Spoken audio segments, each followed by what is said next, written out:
Florida State versus LSU. College football's back, and we have a top 10 matchup to talk about.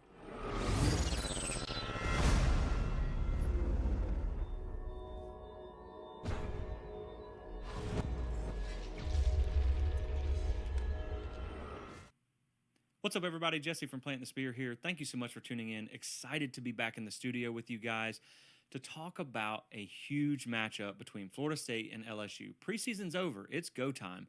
Week 0 was fun, but this is the type of game that gets your blood flowing for college football. I know you guys have been excited for this one. I've been excited since the clock hit 0 last year. We saw both teams have an exciting game with a crazy finish. Top 10 most viewed game in 2022, and this year looks to be even bigger. There's been a lot of trash talk during the offseason between these two fan bases, which has only made this game even more exciting, more fun to build up. And the crazy thing is, I'm going to be frank, LSU is confident that they're going to come in, their fan base anyway, and blow Florida State out. And I think they have another thing coming, which is why I'm excited to preview this game for you guys. Now, before we jump into things, I want to remind you to like, comment, and subscribe to stay tuned in with us all season long. We're going to have exciting coverage for you guys coming this season. I also would like to announce an exciting new partnership that we have with Alumni Hall. They have all the gear you need to get right for game day, and to celebrate this new partnership, they're running a kickoff special for the first 2 weeks of the season where you can get 20% off your order online or in store. Just go in there, tell them Plant the Spear sent you, or use code SPEAR online. They're going to hook you guys up with all the gear you need. I know you're going to love their stuff, and I appreciate them sponsoring this video. So let's jump right in, guys. This is a fun game because I think one thing that is a really kind of weird takeaway from a lot of the comments I've seen from the LSU fan base is that this is the same Florida State team that they saw last year, so why should they be worried about it? And that's not the case. There's a lot of familiar names that are coming back, Jordan Travis, Jaden Daniels, things like that, but there's a lot of new aspects. I think you're going to see two different versions of the teams that we saw last year, and that's why I think this game is going to be exciting. There's a lot to talk about here, so let's jump right into it. Now, looking at some notes we have on the game here, we know Florida State won last year. We talked about that. Won by 1 point on a blocked extra point, not a missed extra point, which a lot of people like to say. Florida State went out and earned that. They won that game by blocking that extra point. A lot of people feel like Florida State was lucky in that game last year. They talk about the miscues that LSU had on special teams. None of those led directly to points for Florida State, but FSU was the one that fumbled on the 2-yard line going in to deliver the kill shot, most likely, to go up 35-17 late in the game. LSU also got a down that they really should have never got at the end of that game, where they were down in bounds and the clock was on 0. I'm not even really sure how that even happened, but to me, that's really not the case that Florida State was a lucky team there. Another narrative is that Florida State only won because they got a tune-up game against Duquesne. Now, was that a factor? Okay, that's a fair argument. I don't really think beating up on a team like Duquesne really made the difference in that game. Of course, it was a tune-up game, but you also lost your right tackle in that game. That's not really an advantage. And Florida State didn't have any film to go off of last year with LSU like they did against Florida State. So that's just some of the narratives from last year. It's just there's a lot of excuses. And to me, I think you just got to take what happened on the field as it was, and let's just kind of line things up this year and see what happens when all that's out the window. Now, last year's matchup we knew was a big game because you had two big-name brands in the college football world that had kind of lost their footing but had reason to be excited. Florida State kind of turned their season around towards the end of 2021. You had Brian Kelly coming in after the program had kind of went off the rails towards the end of Ed Orgeron's tenure there. But this year it's different. This year there's a lot on the line. It's a top 10 matchup. Both teams have playoff aspirations on the line. They're both trying to win their conference. And what better way to start the season than with a top 10 win? So it's a huge game with a lot on the line. LSU is favored in this one by 2.5, so it's a thin margin. But the interesting thing to me is when you look at ESPN's FPI matchup predictor, or whatever you want to call it, they give LSU a 65.1% chance of winning this game, which I find a little too heavy to LSU, to be honest. Now, we know they're probably getting a little bit of an SEC bump, whether you want to acknowledge it or not. That is kind of a thing. We know that. But a lot of that has to do with rankings and recruiting rankings and blue chip ratios and things like that. And that is something that we do have to talk about. Now, when you look at last year, they tell you the situation that Brian Kelly walked into was kind of dire straits. They had 39 scholarship players. I understand that that is the case, but 5 of their 6 NFL draft picks last year came from that roster. It was not through the transfer portal. They added 19 transfers. They had a good freshman incoming class that had guys like Harold Perkins in it. So they had talent. That roster was not devoid of talent. They were above a 50% blue chip ratio last year. They're above it again this year. So technically, on paper, they do have a talent edge over Florida State. But to me, when you look at Florida State beat them last year in the Superdome, where LSU does not lose, and now you get the game in your backyard. You added a lot of critical pieces from the portal. You bring back a lot of talented production. To me, 65% is a really heavy lean in the wrong direction. But we'll see how that plays out. Now, another line that we have to watch in this game, we know LSU's top defensive tackle, Mason Smith, got suspended by the NCAA. Is it going to determine the outcome of the game? Probably not, but is it going to be a factor? I do think so. I mean, LSU did look into scheduling a week 0 game just so he would be available, which speaks to how big of a piece he is for that defense. Now, John Emery Jr. is also going to be out for this game. He didn't play against Florida State last year. I don't think he was going to be their starter this year, but that is something to note. And the game, of course, we know, like we just mentioned, is in Orlando at Camping World Stadium. Now, I have here listed that it's only a 60,000-seat stadium. And the reason I think that's important is even if Florida State gets a crowd advantage, and I do expect LSU to travel this year, but let's say Florida State has the edge 70-30, 60-40, something like that. Is it going to be a little slight bit in your favor? Sure, that's great. But you're not going to throw anything in a 60,000-seat stadium at LSU that they haven't seen playing in the SEC at places like Alabama and Tennessee and things like that. So I don't really think that's going to be a big factor in the game, but at least for Florida State, you don't have the crowd against you like they thought was going to be the case in the Superdome last year till FSU fans showed up and showed out and had at least probably 45 to 50% in that game. So those are some of the things to watch out for. Now, we know neither team has played this year, so we're going to have to base a lot off of what happened last year and how we think that's going to translate into this season. So let's start with a little head-to-head comparison between the two teams here. Now, we talked about blue chip ratios. We know that they have a higher blue chip ratio at LSU than Florida State does, which when you look at Florida State starting 22, that number does climb a little bit. I think there's a lot of players there that have played above their star ranking. We'll talk about that in a second. But when you look at PFF, Pro Football Focus, 70-plus graded players, how important is this stat? I really don't know. But I saw it put out last year by a Georgia page, and they didn't include transfers, which makes sense because Georgia didn't take any transfers last year. I did include transfers in my stat this year. Now, we know PFF isn't necessarily the gospel, but they're good at identifying who's an impact player and who's not. And 70-plus is about that Power 5 starter status. Now, Florida State has 23 coming into this season. 22 if you take Darrell Jackson out. I left him in there because there's still a possibility that his waiver could get overturned. But I think this really does speak to the quality of players that Florida State brings back when you look at the fact that they do have a sub 50% blue chip ratio, but they still have a high number of 70-plus graded players. Actually, it's the most of the teams on their schedule. So, but you're pretty close here. When you talk about without Darrell Jackson, it's 22 to 21. So that'll be something interesting to monitor. Like I said, Georgia had the most last year. We know how their season went, so it seemed kind of important to include this year. Looking at returning yardage, this is a number that did surprise me a little bit when we talk about how much returning production Florida State has. LSU has a lot coming back, too, on offense. 86.6% of their yardage coming back, 82.8% for Florida State. Florida State did add a lot in the portal, over 1,700 yards. Offensive line career starts, Florida State's up at 206, which is the most in the country. Bless you, Alex Atkins, for the job you've done with this offensive line. We do expect LSU to be better up front this year, 102 career starts. They have probably a little higher star rankings when you look at that, but Florida State's done a really good job with the players they have on their offensive line. 8 games, over 200 yards rushing last season. Now you have guys who have Power 5 experience who are rotational players for Florida State, which just speaks to that depth that they've been able to build. On defense, I think this is a factor that's not kind of being overlooked in this game a little bit. There's a lot of talk about these two offenses. You have 2 quarterbacks that are being mentioned in the Heisman talk and things like that. When you look at returning tackles, Florida State gets the edge here at 67% returning. Now, we know they lost a large majority with their top tackler, Jamie Robinson. That was really your only big impact loss, though. Now, that's a big loss, but that's really about the only guy that hurts you other than some depth pieces that I feel like they've done a good job in replacing. LSU, however, They lost a lot of important pieces. They're down at only returning 42.4% of their tackles.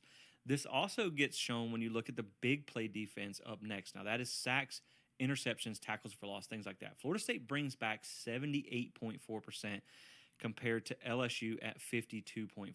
So, when you look at the two, I think that's a stat that may be getting overlooked is who's going to have the better defense? Because we know both offenses are probably going to get theirs in this game. You have some weapons on both sides of the ball, but to me, it really comes down to kind of like an old school Big 12 game. Who's going to be able to stop each other enough, and who's going to be able to score? It might be a race to 40 points in this game, and so we'll see which defense can hold up there. Now, we already talked a lot about the familiar names that you know about: Jordan Travis, Jared Verse, Jaden Daniels, all these guys that are coming back. One of the biggest differences this year is a lot of the new faces in this game. So I feel like we need to spend a little bit of time talking about the transfers that we're going to see, the new faces in 2023. Now, looking at your notable transfers here, we know Florida State brings in Keon Coleman. Huge year last year, almost 800 yards at Michigan State, even with some not so great quarterback play. But it gives Florida State a legit number 2 threat at wide receiver. We knew coming into this season teams were going to focus on stopping Johnny Wilson. Now that's kind of a pick your poison situation with a guy like Keon Coleman lining up across from him. You also bring in Jaheim Bell, almost 500 all-purpose yards last year. Was used as a running back a lot at South Carolina, not his natural position. He had a big year in 2021 at the tight end position. This is a guy who's a dynamic athlete, can be used all over the field. It's going to create mismatches for defenses throughout the season. Jeremiah Byers comes in to elevate the talent level on the offensive line. All-conference player last year, only allowed 8 pressures and 0 sacks. One of the guys I'm most excited about for Florida State in 2023 is Braden Fisk. Highly productive player at Western Michigan. Is a guy that has a great combination of power, size, and speed. I think he's going to be an immediate impact player. He's a starter already for Florida State. This is a guy I can't wait to see. One of the hottest names coming out of the portal was Fentrell Cypress at defensive back. Comes in to help Florida State elevate their secondary. He led the ACC last year in PBUs, even though Virginia only played 11 games. Again, now you see at the bottom some more guys. You have Casey Roddick on the offensive line, Power 5 guy, comes in from Colorado, starting for Florida State. Keziah Holmes comes in from Penn State, didn't get to see him last year, but he's a high upside running back. Kyle Morlock, 6'7" tight end, D2 All-American. You got Keandre Jones coming in from Auburn, who has experience there. Again, speaks to the depth Florida State's been able to build. You also have Gilbert Edmond coming in on the defensive line from South Carolina. Led the Gamecocks in tackles for loss last year. Going to be an impact player for them. Aaron Anderson for LSU comes in from Alabama. 4-star recruit. He's a redshirt freshman this year. Didn't do anything as a true freshman last year at Alabama, but they like him. They think he's got a high upside. Logan Diggs comes in from Notre Dame at running back for LSU. He's going to be their immediately most productive guy. Put up over 1,000 all-purpose yards last year, over 800 on the ground. He should be their starter game one. Like we talked about, we know John Emery is out for this game. Now, LSU lost a lot on the defensive line. That's something we talked about. We'll go a little further in depth in just a minute. They brought in 5 Power 5 transfers. One of the guys that's going to be your biggest impact guy here, not everyone is just a dominant guy that they brought in, but the name I feel like you need to know is Jordan Jefferson. Led West Virginia last year in tackles for loss. They added linebacker Omar Spates, who was first-team All-Pac-12 from Oregon State. I mean, you brought in an impact guy to a linebacker room that was already pretty much loaded, so they're going to be good there. You bring in a host of DBs to try and fill these slots or these holes that you have in the secondary. One of those being Deuce Chestnut, which Florida State did face last year. We'll talk about that in the defensive preview. 3rd-team All-ACC, and you can see at the bottom here just a lot of defensive transfers to try and fill some of these holes. So the next thing I want to talk about, let's go ahead, because a lot of people talk about how Florida State is the same team. Let's talk about Florida State for a few minutes and just set the stage on why I think they can be better in 2023 and why this isn't going to be the same team as last year.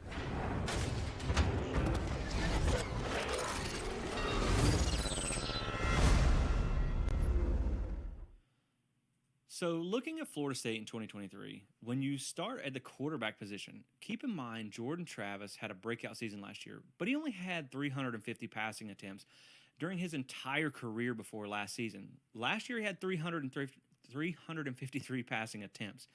So you're talking about a guy that literally doubled his experience in 1 year. He got a lot of confidence going in and playing in these big games.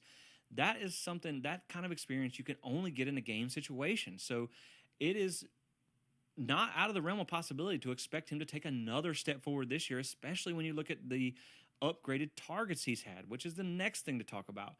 There's no disrespect to the guys that Florida State had in the past when you talk about a Pokey Wilson and Cam McDonald's and things like that, and Michael Pittman. But you're talking about now having Keon Coleman, who is a projected NFL wide receiver. You have Trey Benson, who is a guy that only had 6 carries for 22 yards coming off injury at Oregon. He, in his first year playing, first full collegiate season, put up almost 1,000 yards despite splitting carries 3 ways. You also have a guy like Jaheim Bell coming in, who is a dynamic athlete here. You have a guy like Johnny Wilson, who was a dominant wide receiver last year, put up almost 900 yards. He only had 230, I believe, 37 yards his last season at Arizona State. A lot of Florida State's impact players are guys that weren't that experienced, that got a lot of valuable in-game experience last year. So it's not crazy to think they're going to get better on top of the pieces that you added. I mean, we saw Rodney Hill flash last year at running back. You've seen C.J. Campbell as a walk-on who looks like a legit dude. Keziah Holmes, didn't get to see him at all. Florida State has 8 new starters on the roster this year that weren't on the team last year. One of those being Destin Hill, a guy who is listed as a true freshman on the depth chart, but he is anything but a true freshman. That guy has incredible speed, and he has the physical maturity. Of course, we know it took him a few years to get here, but this is a guy that's going to be able to make an impact even as a quote-unquote true freshman. You also talk about the offensive line, the better depth they have. So to me, the offense as a whole, while they were already really good last year, there's a lot of reason to believe they can be better this year. Looking at the defense, now they did have Fabian Lovett in this game last year, but they lost him after this game for a majority of the season. But you now bring in more talented depth. You have guys like Dennis Briggs, who was coming off injury last year, who's been productive when healthy. You have Jared Verse. Oh, let's not forget, it was only his first year at the Power 5 level. So now he has another year of development and experience playing big boy football coming from the FCS level at Albany. You have the ACC Defensive Rookie of the Year lining up across from him, who was a freshman last year. He's only going to get better with experience and development. You also added Braden Fisk, like we talked about. Joshua Farmer played a lot as a freshman last year. You have these guys who continued to get experience. Looking at linebacker, Tatum Bethune. He's a guy with a lot of experience, but it was his first season playing in this defense last year. That's going to translate into him being more comfortable in the system. Kalen DeLoach, a guy that got a full year as a starter last year and should be better this year. DJ Lundy, another linebacker who was a young player last year, more experience coming into this year. Then you look at the secondary. Of course, we know we talked about Jamie Robinson. You lost him. That's big. But Akeem Dent, another guy with more experience. Shaheem Brown played a lot last year, who's going to step in for Jamie Robinson. And then at the corner position, Renardo Green came out of nowhere last year, had a breakout season. Azarie Thomas, a talented true freshman last year who we saw make some mistakes at times, but is a really high-level player who now has that experience in the system and playing college football. Of course, you added Fentrell Cypress, an experienced guy. So to me, there's a lot of reason to believe Florida State's going to be better this year. Hopefully they can clean up their kicking game, but you did see Fitzgerald hit 8 of his last 11 once he switched his approach up a little bit. So to say Florida State is the same team that you saw last year, when you have 8 new starters that weren't on the roster last year, you added over 1,700 yards from the portal. You added a lot of experience for guys who were impact players last year who were relatively young. Florida State was a young team last year. Now they have that experience. So to me, that's one of the reasons why I don't think Florida State's going to be the same team that you saw last year. With that experience, they can go up-tempo a little bit more. We have the clock change to deal with this year, but this is something that you're going to see a better version of that team. So now that we've spent a few minutes talking about Florida State and just kind of setting the stage for those who may not be tuned in on the Noles this season of why they can be better, let's switch over and talk about LSU.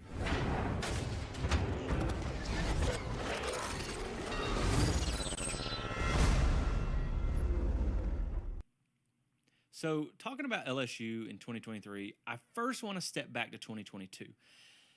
They had a great season last year, 10-3, won the SEC West. I'm not taking anything away from what they did against a hard schedule in year one. They get credit for that. But when you dig into that record a little bit, I think there is a lot of smoke and mirrors to that to a degree. So we know they lost game 1 to Florida State. And a lot of the talk about that loss was how, well, it was game 1 for LSU in a new system. Florida State had the tune-up. We already talked about that. But the Texas A&M game is really my counter-argument to that. I always ask, Now, we know Texas A&M had a lot of talent last year. They have a very talented roster, but they didn't do anything with it. They lost to Appalachian State at home, for goodness sake. Shout out Jimbo. But the thing with that is, I always turn around and say, okay, well, if your excuse was that they weren't experienced in game one, what happened when you had 11 games to figure things out and you still lost to a 4-win Texas A&M team by double digits? To me, that game really stands out. They also got blown out at home by Tennessee. Now, Tennessee was a good team. I'm not, saying that that was a bad loss or anything like that, but they lost by 27 at home to Tennessee. Now, when you look a little bit further too, even in some of the games they won, Auburn was 5-7 last year. They trailed them by double digits, trailed Mississippi State by double digits, trailed Ole Miss by double digits, and they beat Arkansas by 3 points with KJ Jefferson not playing. They were using their third string quarterback in that game. So it's just, now they get credit for winning all of those games, but by far it wasn't the most dominant season by LSU. 3 of their 10 wins came against FCS Southern, New Mexico, and UAB. Now, I'm not here to tell you that beating Alabama wasn't a huge win for them, because it was, and that was huge for them. But by Alabama's own standards, last year was a bit of a down year for them. And you also, LSU had them at home coming off a bye week and won by 1 point in overtime. And as much as they like to say Florida State only won by 1 point, you kind of only won your biggest game by 1 point in overtime coming off a bye week as well. So again, you get credit for beating them. That's excellent. And you beat a lot of solid teams last year, but it just wasn't the most dominant year when you look at LSU and talking about how great, they're supposed to be because they won the SEC West last year. It wasn't exactly a great year in the SEC West. I'm not too proud to admit the ACC is not the strongest conference, so I understand that. But, Florida State lost 3 games last year by a combined 18 points to 3 teams who were ranked at the time. NC State was, I believe, 5-1 after the Florida State game before they lost Devin Leary. So, and Clemson, I know they were kind of down. We're kind of questioning where Clemson's at right now. They still went undefeated in the ACC and played in the Orange Bowl. So, just kind of looking at what the resumes from last year, it just wasn't the most dominant year by LSU. Now, again, we know, we acknowledge that that's year one. That's fine. I get that. But they also talked about on some of the LSU podcasts and stuff that I listened to that early in the season they played around a lot. They shuffled the deck in a few position groups until they settled on what they thought was their good-to-go groups or whatever, their final settings. And when you look at what they did in allowing 30 points in 5 of the last 30-plus points in 5 of the final 8 games versus Power 5 teams. So again, I mean, now granted they played some tough teams down that stretch. I'm not taking that away from them. I acknowledge that. But it's not like they were just pounding everybody into the sand. Like was far from the case. They got smoked by Georgia, which, I mean, who didn't? So that's fair. But it's just when you look at some of the games towards the end of the season, it really wasn't the most dominant performances that they had. When you look at Phil Steele, who does a lot of college football breakdowns, he spends time talking on the phone with coaches. He actually gives FSU a 6-2 edge in his position group rankings. Now, the one that stands out to me the most was quarterback. He has them at 10th, Florida State at 11th, but I think that has a lot to do with the backup quarterback situation. Obviously, we know they have Garrett Nussmeier, who, to be honest with you, I'm kind of glad that he's not starting this year after seeing what he did against Georgia in the SEC championship game. But I do think Florida State, if you're looking at just the starter, I give the edge to Jordan Travis. We're going to talk about that here in just a second. So to set the stage on the offense, let's talk about the notable losses first. They lose Kayshon Boutte, number 2 wide receiver in 2022. Jeray Jenkins, another top 5 target in 2022. Jack Beck was number 7 in 2022, but he was number 2 in 2021. They also lost 12-game starter on the offensive line, Anthony Bradford. And let's talk about some of the impact players now. You do have Jaden Daniels coming back, had a big season, almost 3,800 all-purpose yards, 29 touchdowns last year. Malik Neighbors went over 1,000 yards at the receiver position. Mason Taylor, 6'6", tight end, number 3 receiver as a true freshman. He's going to be a guy you got to deal with this year. Logan Diggs, we talked about him coming in as an impact running back for them. And, of course, you had freshman sensation Will Campbell coming in on the offensive line. Now, we'll work our way kind of through the offense position groups. So the first thing I want to talk about here is the offensive line at LSU. Now, we expect them to be better this year based on the experience they gained last year. You had Will Campbell, who was, although he's a freshman standout, he was a freshman last year. So they should get better with experience. But again, when you read deeper into the numbers, I think there's some important things to talk about with this LSU offensive line. So A lot of it is that they didn't really add anybody new. They bring a lot of the same guys back. But one of the guys that is pushing for a starting spot is Zalance Hurd, who is a 5-star recruit, has incredible size, 6'6", 340, I think, great measurables, coming in as a true freshman, already pushing for a starting spot. Now, to me, as great as that says about Hurd and what he's able to do as an offensive lineman as a freshman, to hear that a true freshman is pushing your veteran players for a starting spot at a place where true freshmen don't necessarily start, unless like last year where Will Campbell was just the best guy you had, that kind of says a little bit about the veteran players that you have in front of him, that they're almost potentially going to get beat out by a true freshman. Now, one of the other things to talk about here too is the fact that they were 94th in sacks last year. So this offensive line struggled. One of the things they mentioned on an LSU podcast was talking about how they shuffled a lot of players in the beginning until they found the group they were comfortable with.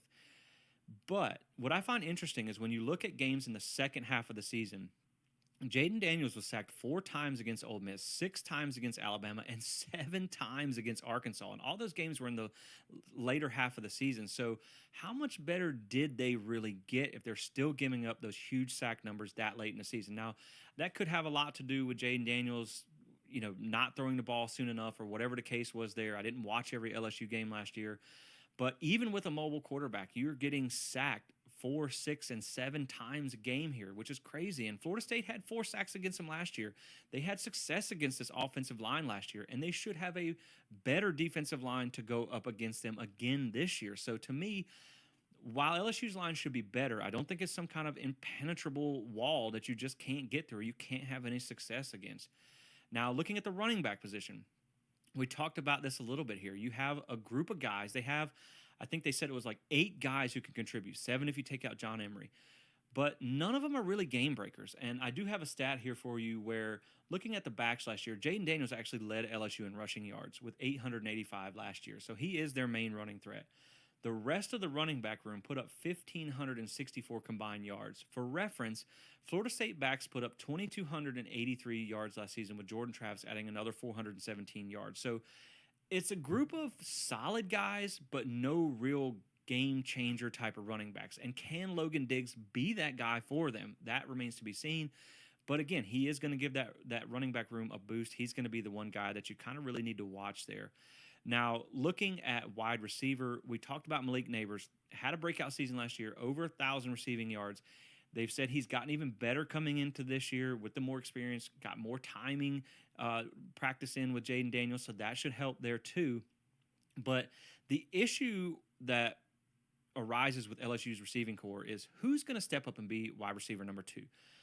So we know with losing guys like Keyshawn Boutte and Jeray Jenkins, they're searching for that number 2. Now, they have guys like Aaron Anderson and a couple other guys that they feel like can be those guys, but they have yet to step up throughout camp.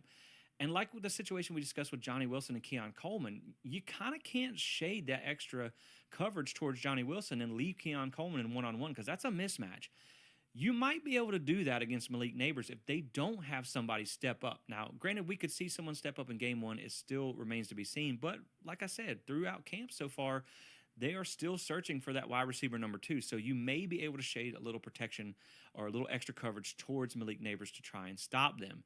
They, of course, like we talked about Mason Taylor, he's going to be a guy that you have to watch for. But LSU really kind of just has that one really good receiver and not a whole lot else behind him that's at least proven anyway. So now talking about the most important position on the field at quarterback. So let's take a look at some notes that I have on Jaden Daniels that I think stand out. First off, you have 43 total starts by Jaden Daniels. So he's very experienced. 14 games last year at LSU he started. He's been around the block. He's been there. He's done that. He's still inconsistent as a passer, though. He has 6 games where he passed for under 200 yards. Now, he did just crack that number at 209 against Florida State last year, but he also had 2 games where he threw for over 300 yards. So that speaks to the inconsistency. But when you look at those 2 games that he threw for over 300 yards, that came against Florida, who had not the greatest pass defense, coming in at 83rd. And you also had a 300-plus yard game against Tennessee, who was 127th in passing defense. You also had against Arkansas, who was literally the worst pass defense in all of college football last year. He threw for only 86 yards. I mean, that's just as inconsistent as it gets. Now, they have said that they acknowledge they need to push the ball down the field more this year. And I will say that I think one aspect to watch this season is that Brian Kelly knows that Jaden Daniels' elite scrambling ability is a weapon for them. It's something you have to game plan for. But he knows that he has kind of a gunslinger in his pocket now with Garrett Nussmeier. So that could be something to watch if Jaden Daniels were to struggle. But when you look at what he did against top 25 passing defenses last year, he faced A&M, FSU, and Alabama, and his average in those games was 193 passing yards. So he's just inconsistent and certainly not unstoppable through the air. When you talk about his rushing ability, he did have 5 games over 100 yards, put up over 130 yards against Florida State, which is really what kind of got them back into that game. So it's something they're going to have to watch out for this season. Now, talking about the two quarterbacks in this game, it's going to be a fun matchup to watch. You have two guys with Heisman hopes on the line, already being mentioned in the Heisman conversation, and this is going to be a really great matchup to watch. It was fun last year. It's going to be fun this year. So let's take a look at the two quarterbacks in this game. Now, the top two numbers are actually really comparable. They were pretty close on passing attempts, pretty close on your completion percentage here. Jordan threw for about 200 so more yards. But what really stands out for me here is yards per attempt. Jordan was up at 9.1, whereas Jaden Daniels was at 7.5 yards per attempt. Now, when you look at those numbers, obviously yards per attempt is a big way to judge quarterbacks, and that is something where Jordan is more comfortable pushing the ball down the field. And Jaden Daniels, he lived a lot of his life with short passes, and that's why you see only 3 interceptions, a turnover-worthy play rate under 1%. He's very good with the ball, but a lot of that comes with not taking risks down the field, which is also why you see his big-time throw rate down at 2.9%, which was 132nd out of 172 quarterbacks with at least 100 dropbacks. Jordan Travis was up at 7.1% big-time throw rate, which was third most among Power 5 quarterbacks with that same 100 dropback minimum. So that's the thing, is Jordan is going to push the ball down the field a little bit more than you're going to see from Jaden Daniels. Now, like we talked about, they acknowledge that they need to push down the ball down the field more this year, but when you have really only one true receiver threat and not a whole lot of success last year pushing the ball down the field, are they going to be able to do that? We see where he was sacked 45 times last year. His pressure to sack percentage was 30.8%. So if you get in the backfield, you had a pretty good chance of getting him on the ground, whereas Jordan was only down at 13.8% on his pressure to sack ratio. Now, the thing is, the thing with Jordan is last year he leaned a lot on his arm, and we saw him be a runner when necessary, when it was efficient for him to do so. So I think that you see Jaden Daniels lean more on his running ability.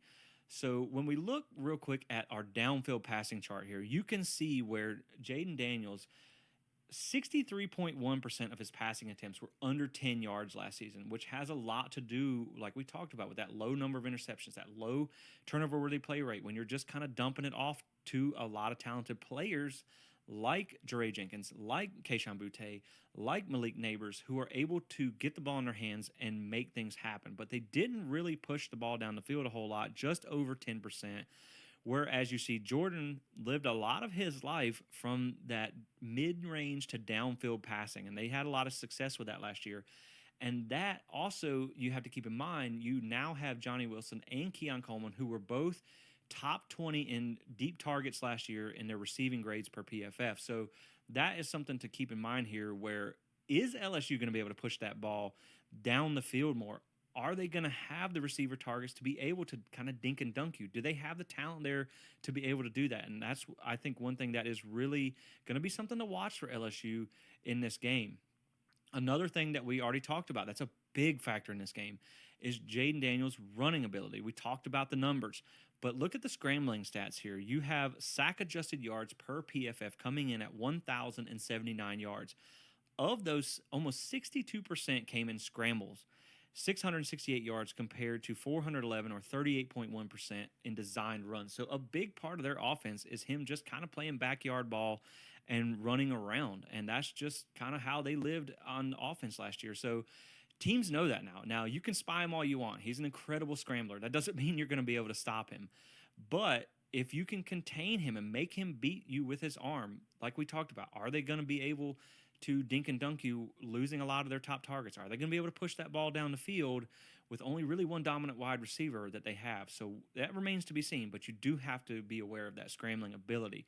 So now looking over at defense, you have the notable losses. Most notably to me that stands out here, Ali Gay, Jacqueline Roy, and BJ Ojolari. One of these was a first-team All-SEC player.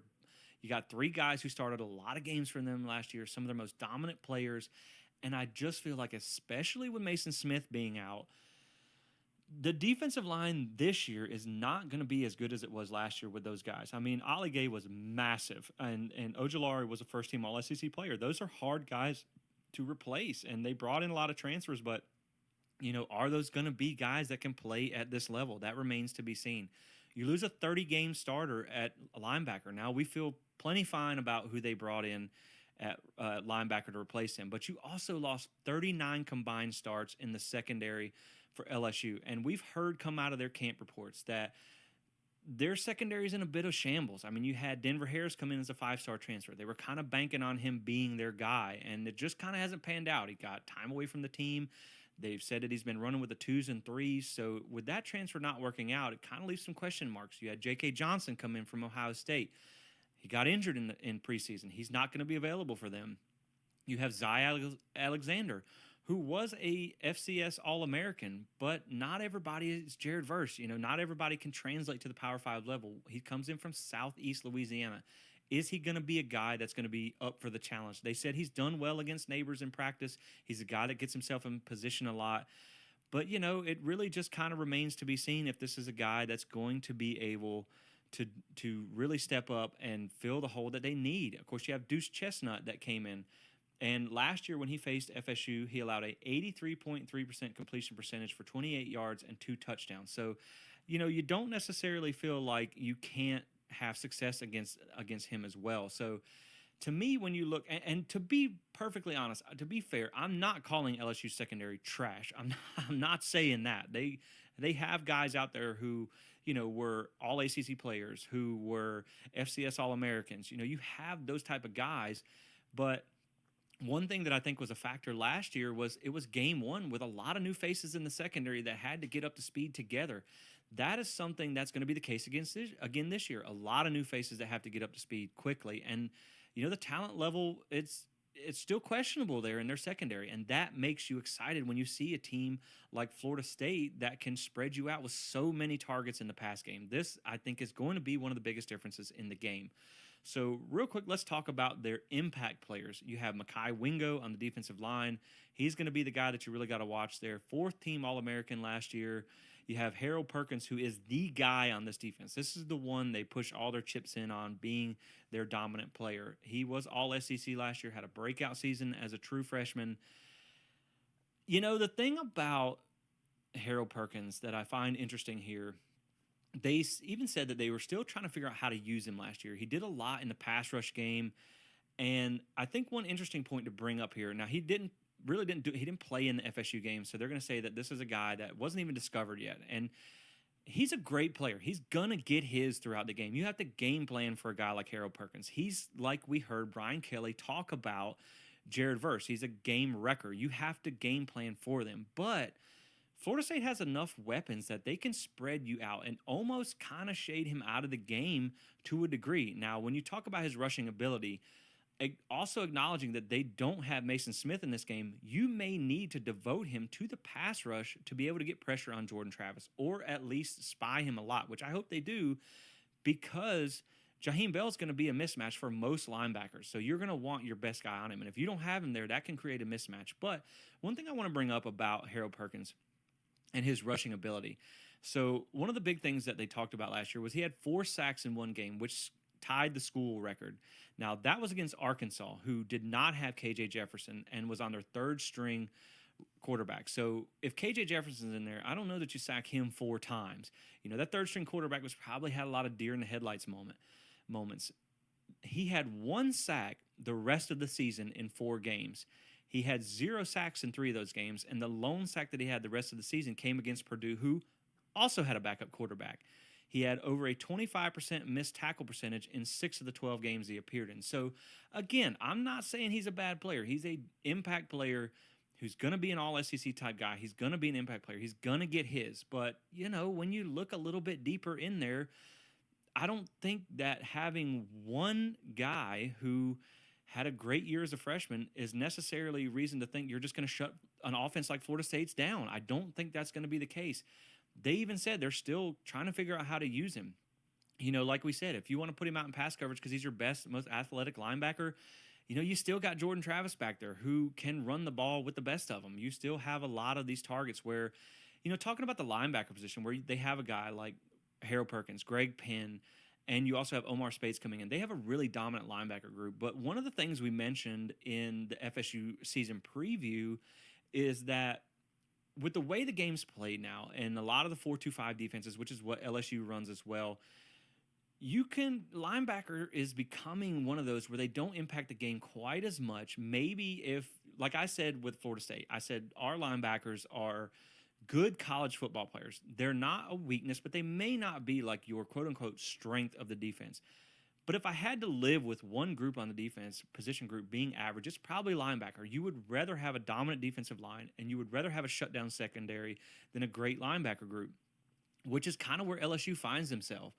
So, and the reason I say that is because with the spread offenses now and all the weapons and targets that Florida State has, I think they are going to be able to kind of take Harold Perkins out of this game to a degree by spreading them out, putting him in coverage, and then also if he blitzes by getting mismatches on some of their guys while he's on the pass rush. And without having Mason Smith and a lot of the guys we talked about from last year, Florida State can also devote more resources to stopping Harold Perkins on the rush. So that's something I'm really looking for in this game is how they scheme around Harold Perkins.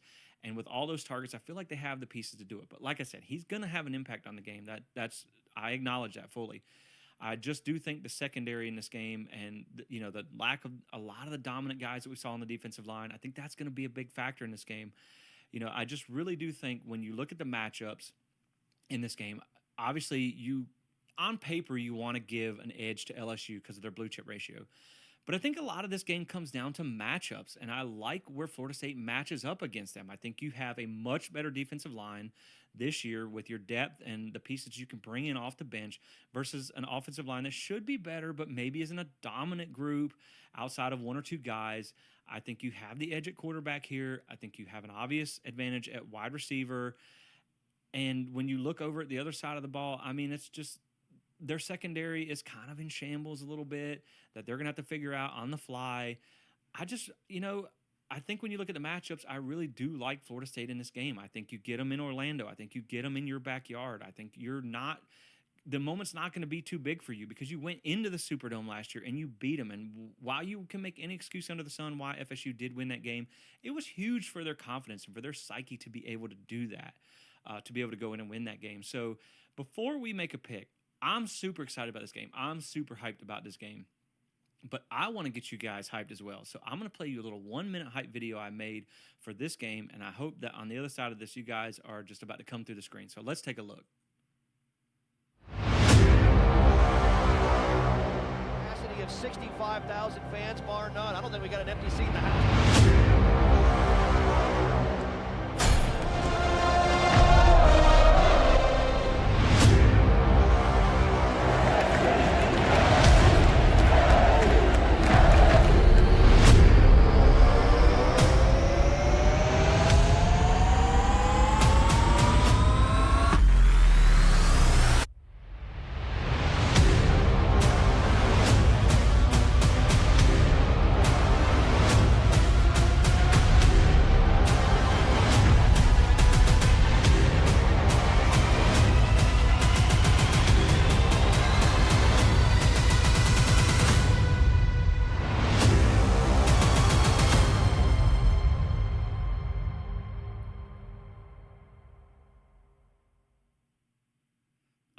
Guys, I'm ready. I am ready for this game. I'm so ready for Sunday night. I am ready for them to kick this game off. Let all the talking be done. Let's handle everything on the field. I hope you guys are excited for this game as much as I am. And we're going to do some pregame show. We're going to do a postgame show. So you guys make sure to tune into that. But let's get to the prediction. How do I think this game's going to go?